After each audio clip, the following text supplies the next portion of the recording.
Saya kira sebaiknya guru segera menemui Nyai Dewi dan Galuh. Mereka sama sekali tidak menaruh dendam kepada guru. Saya malu, Dinda Prabu. Di hutan yang tak jauh dari padepokan Sugaluh, Prabu Angling Dharma sedang membujuk gurunya Resi Mahasyura untuk pulang ke padepokan dan berkumpul kembali dengan anak dan istrinya. Namun karena merasa bersalah yang disebabkan kesalahannya di masa lalu, membuat sang resi enggan kembali pulang dan memilih untuk tetap tinggal di dalam hutan saja. Sang resi berpesan jika dirinya akan selalu siap apabila diminta membantu sang Prabu. Saya baru punya keinginan loh. Kakang akan ke hutan seribu bunga. Tapi terus terang saya bimbang. Kenapa? Dan aku punya rencana untuk merantau ke kota raja yang ramai. Itu rencana bagus. Sebagai tabib di Kedaton Malwapati. Saya ingin pindah ke Kalinggapura, sehingga kita diperlakukan sebagai rakyat biasa. Mungkin saya akan ke sana sendirian dulu. Kalau sudah punya tempat berteduh, saya akan menjemput kamu. Karena suatu waktu, saya bisa saja muncul di sana. Aku tetap setia.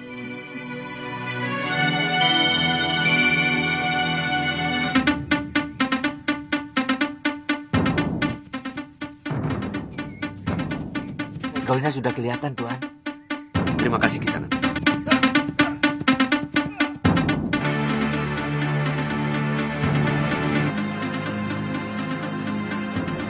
Kencana. Betul, Tuan. Silakan. Terima kasih.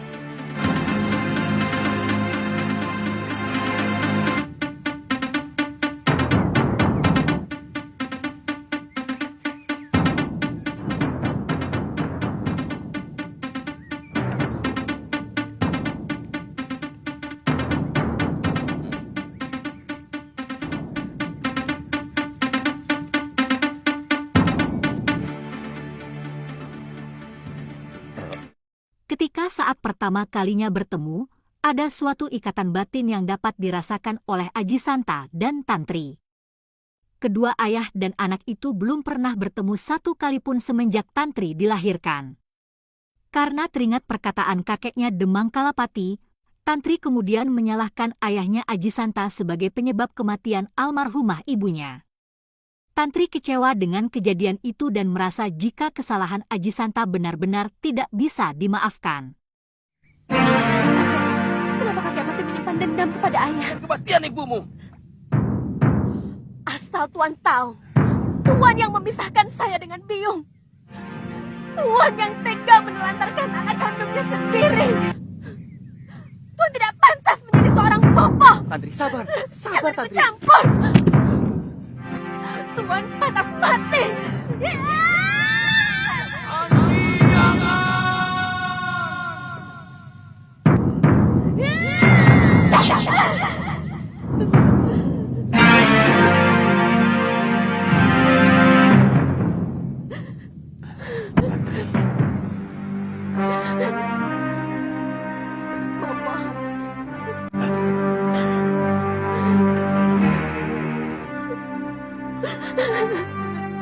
Tahan melihat Bopo.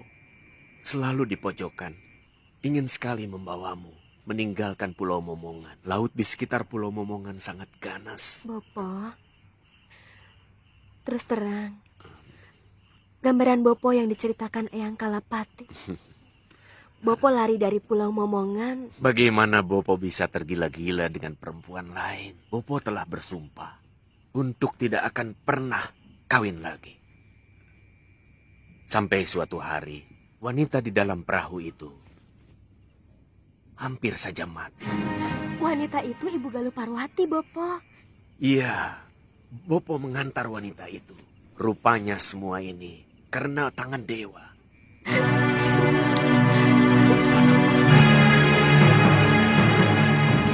Dengan kekuatan penuh pun, belum tentu kita akan sanggup menaklukkan Kalinggapura. Siapa yang menurut kalian akan sulit dihadapi? Malam itu, Giriwara sedang merencanakan penyerangan ke Kalinggapura. Dia sudah menyewa beberapa pendekar hebat seperti Paron Wajah beserta kawanannya. Sehingga dia yakin bisa mengalahkan para prajurit Adipati Prabangkara dengan sangat mudah. Namun adiknya Dewi Daneswara tidak sepakat dengan niat abangnya itu. Si Dewi tidak ingin peperangan pecah hanya karena mengikuti nafsu angkara murka. Siapa yang tidak kenal Paron Wajah? Dan para pendekar lain yang kusewa? Yang Kanda lupakan adalah semangatnya. Uang yang Kanda bayarkan. Habis uang, habis pula semangat tempur mereka. Cukup! Asal kamu tahu, kamu sudah tidak aku butuhkan lagi. Semoga Dewata mengutuk semua perbuatanmu.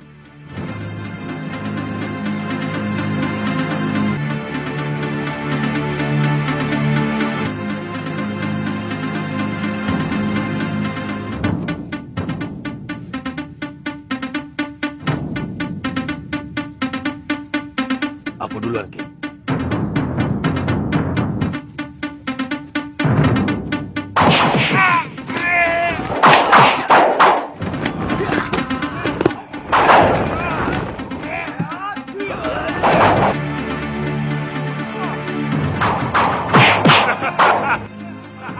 Citra Kencing.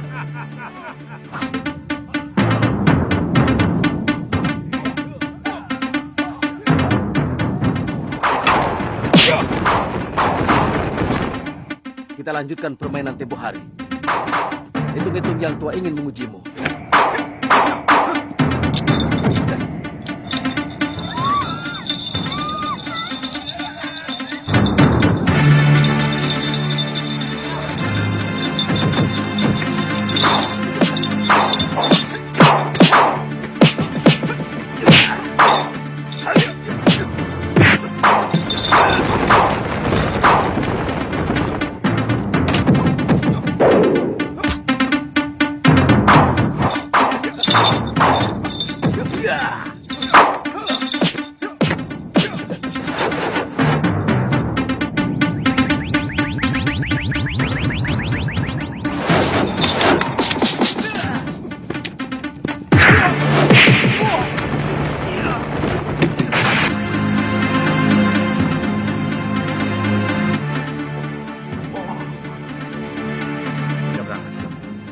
Mumpung kita cuma berdua.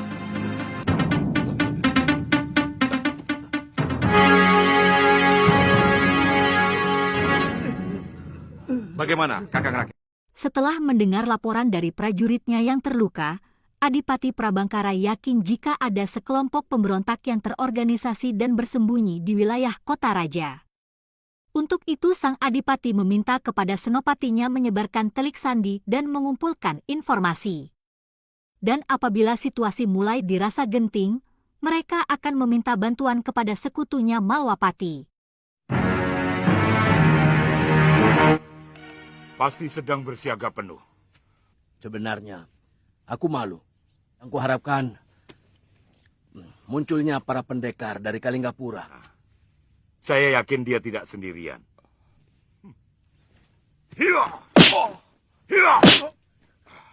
Katakan, siapa saja pendekar yang ada di Kalinggapura?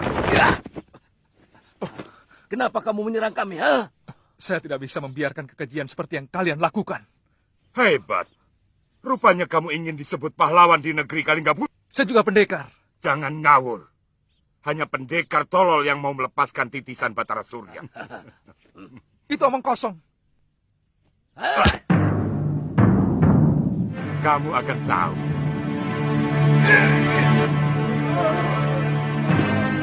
Bawa Tabib Baluku ke desa Kibekelini dan cepat berikan penawarnya. Mengerti? Ada apa? Desa kami disatroni rampok, Gusti Patih. Kekacauan yang dilakukan oleh para perampok di desa-desa yang masih masuk dalam wilayah kerajaan Malwapati merupakan strategi perang yang dijalankan Giriwara. Mereka memang sengaja membuat Malwapati sibuk menangani para perampok itu sehingga tidak bisa membantu Kalinggapura. Senopati Dharmayuda diperintahkan Patih Batik Madrim untuk meningkatkan keamanan di pos-pos penjagaan. Tangkap siapa saja yang mencurigakan dan lipatkan perondaan sampai ke seluruh negeri kita ini.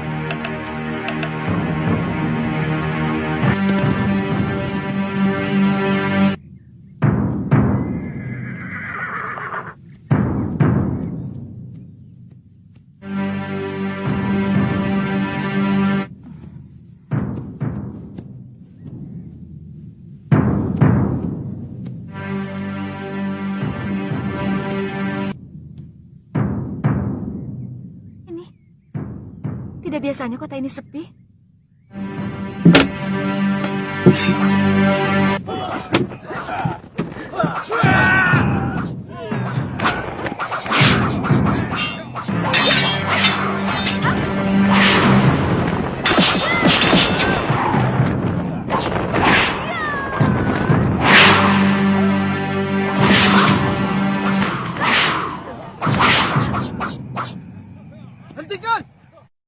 Serangan prajurit dihentikan ketika Senopati Darmayuda tiba yang kemudian menjelaskan jika Galuh adalah pendekar Mawapati.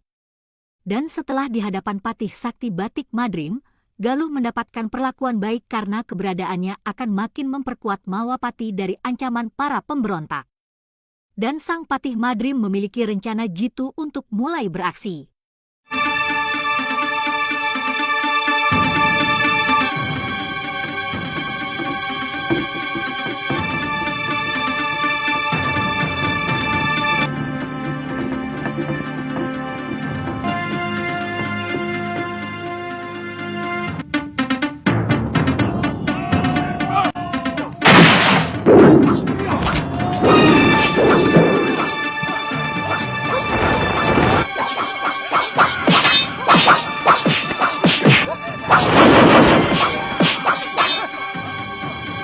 Wah!